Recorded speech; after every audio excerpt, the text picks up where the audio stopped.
चाहते हैं आप राष्ट्रीय पशु घोषित कर दीजिए। शेर आदमखोर है, शेर को आपने राष्ट्रीय पशु घोषित कर रखा है, वो मानव की जाने ले रहा है। आज गाय खुद मर रही है सड़कों पे, गाय की वजह से एक्सीडेंट भी हो रहे हैं।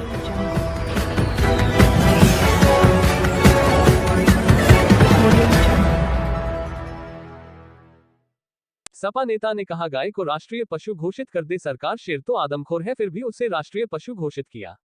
नमस्कार, आप देख रहे हैं सच का प्रतीक यूट्यूब चैनल खबर बुलंद भारत। पीलीभीत से खबर बुलंद भारत के लिए सैयद शाहरुख अली की रिपोर्ट। उत्तर प्रदेश विधानसभा चुनाव की सरगर्मियां अपनी रफ्तार पकड़ती जा रही है। चुनावी सरगर्मी की तपन को देखने के लिए उत्तर प्रदेश के जनपद पीलीभीत की शहर विधानसभा का जायजा लिया तो देखने को मिला कि पूर्व मंत्री रियाज अहमद के स्वर्गवास होने के कारण सपा के कार्यकर्ताओं का मनोबल गिरता हुआ दिखाई दे रहा, जिसको लेकर पूर्व मंत्री रियाज अहमद के दोस्त सपा कार्यकर्ता राजीव अग्रवाल टीटी ने पीलीभीत की 127 शहर विधानसभा के लिए समाजवादी पार्टी से आवेदन कर संभावित प्रत्याशी के रूप में सपा के कार्यकर्ताओं को साथ लेकर समाजवादी पार्टी की नीतियों को जनसंपर्क कर जन जन तक पहुंचा रहे हैं। आज हमसे बात करते हुए पीलीभीत की 127 शहर विधानसभा से सपा के संभावित प्रत्याशी राजीव अग्रवाल टीटी ने कई योगी सरकार की योजनाओं पर तंज कसते हुए कहा। सर, आपका शुभ नाम? Rajeev Agarwal, nickname TT. समाजवादी में किस पद पर हैं? किसी पद पे नहीं, केवल समाजवादी पार्टी से सदर विधानसभा के लिए आवेदन किया है। इससे पूर्व में किन किन पार्टियों में रहे हैं?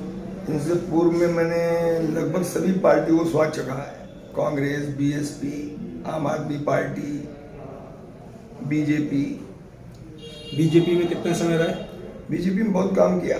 मंदिर आंदोलन में गुमराह हो गए, एक जवानी को गुमराह करने का काम बीजेपी के लोगों ने करा। हम भी जवानी की उम्र में थे, गुमराह हो गए। बहुत अच्छा काम किया बीजेपी में। वो अच्छा काम क्या रहा बीजेपी में? बीजेपी में काम करने, गुमराह रहकर आपने अच्छा काम क्या किया? पार्टी की गाइडलाइन पे काम किया, लेकिन जब लगा कि हम गुमराह हुए थे तो पार्टी से अपने आप को अलग कर दिया। कितने समय के बाद?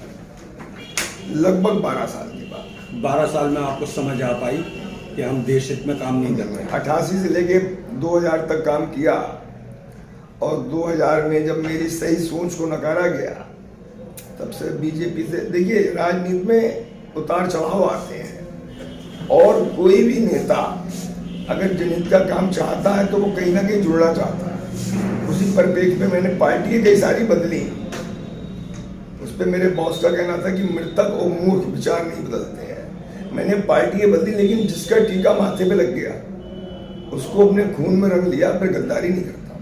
देखिए, अगर मुझे टिकट मिलेगा तो मैं पार्टी को अब तक की पीलीभीत सदर विधानसभा से रिकॉर्ड जीत के साथ जीत के सम्मानजनक स्थिति प्रदान करूंगा।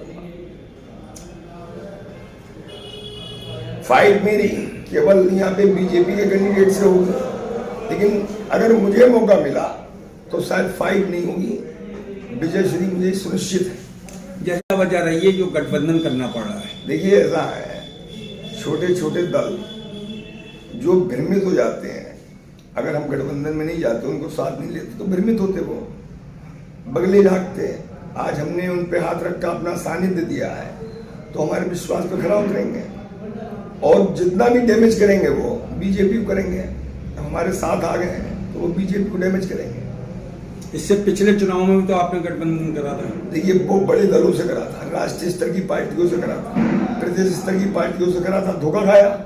उनको आपकी हुकूमत नहीं चल सकी थी, हुकूमत नहीं, वो पार्टी धोखा खाया। धोखा खाने के बाद अब सबक मिला कि ना, बराबर वाले से साथ में अपने कमजोर से गठबंधन करना चाहिए। कमजोर को आप अपने आप को ताकतमान मानते हैं? हमारे राष्ट्रीय अध्यक्ष जी की सोच बहुत ताकतवर है, और उसी के अनुरूप हमें लोगों ने हमारे पास आने का, जुड़ने का प्रयास करा, तो राष्ट्रीय अध्यक्ष जी ने उनको अपना सानिध्य दिया है। कल को आपका चुनाव निबट जाएगा तो क्या आप उन्हें साथ रखेंगे? बिल्कुल साथ रहेंगे। वो हमारे राष्ट्रीय अध्यक्ष जी जिसको साथ लेंगे वो आखिर तक साथ रहेगा। तो बीएसपी और कांग्रेस से जो गठबंधन था उन्हें क्यों नहीं रख सके आप? अखिलेश जी ने साहब वो काम करा था कि बुआ मान लिया था। अब बुआ अपने भांजे को लेके होली में बैठ गई थी। होलिका, जो हमारे यहाँ होली होती है, होलिका माई अपने भांजे को लेके आग में बैठ गई। उनका भांजा कौन रहा? एकदम तो नहीं कह सकता हूँ, ध्यान किस दो। पार्टी से थे भांजे उनके? अरे भाई, बुआ मान लिया बबुआ ने, हमारे अखिलेश जी ने मायावती जी को बुआ मान लिया था, जी। और उसके बाद उन्होंने धोखा दिया। हमारे भैया ने धोखा नहीं दिया अपनी बुआ को, बुआ ने धोखा दिया। बुआ ने धोखा दिया, इसलिए आपका इसी तरह से आपका कांग्रेस से हुआ था, देखिए तो वो कांग्रेस, भाई भाई हुए थे। कांग्रेस में जो अखिलेश जी ने एक सोच, उनको जाना था चुनाव में बीजेपी के खिलाफ, तो राष्ट्रीय स्तर की पार्टी कांग्रेस थी, उन्होंने साथ दिया राहुल जी का। लेकिन वो किन्हीं कारणों से, या मोदी मीडिया ने या गोदी मीडिया ने जो पप्पू वो तमाम तरह की चीज़ें बता दी, उसका इम्पैक्ट हुआ कि हम लोग चाहे मतलब चाहते हुए मंजिल प्राप्त नहीं कर पाए। आप लोग मीडिया को गोदी मीडिया क्यों कहते हैं? तो आप लोगों को महसूस करना चाहिए, आप तो मीडिया हम लोग तो महसूस नहीं करेंगे क्यों आप हम ही को गोदी मीडिया कह रहे हैं, तो क्यों कहते हैं, ये क्या वजह रही है? गोदी मीडिया हम उसको कहते हैं जो भाजपा सरकार ना कह के मोदी सरकार का प्रचार करते हैं। मोदी के अलावा दूसरा काम नहीं करते हैं।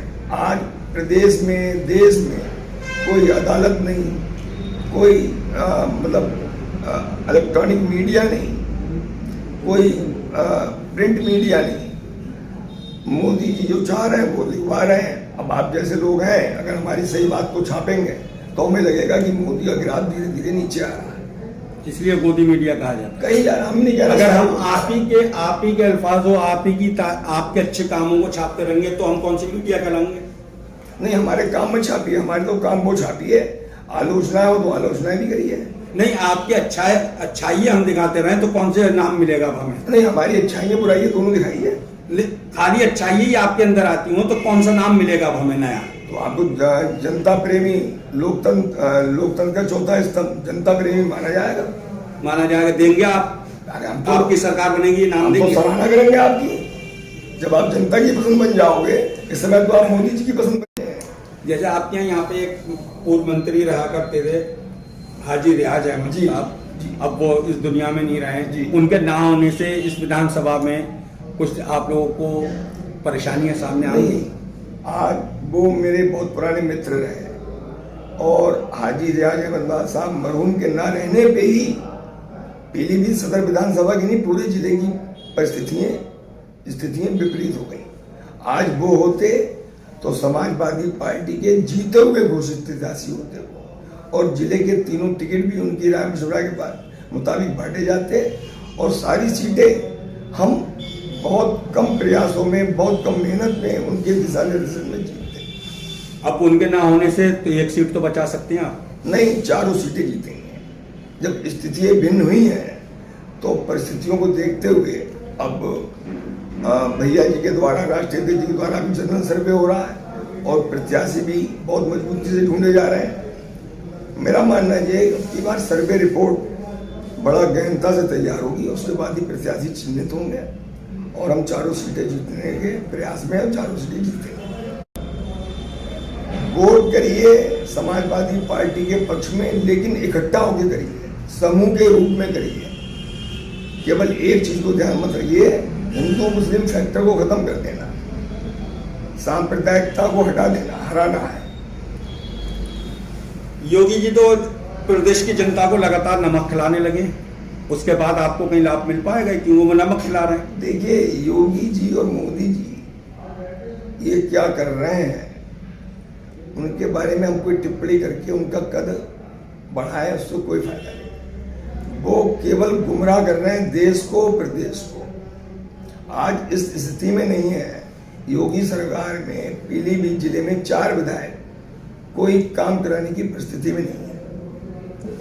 वो जब नमक खिलाना क्या गुमराह करना हुआ? जैसे अनाज के साथ नमक दे रहे हैं, तेल दे रहे हैं, अब जनता को वो नमक एक बहुत बड़ा नाम आता है, तो कहां तक ये नमक का असर करेगा? इसका ये है कि अगर उनको ये करना था तो आज 6 महीने चुनाव में शेष रह गए तो उनकी ये योजनाएं लॉन्च हुई है। 4.5 साल तक वो कहाँ थे।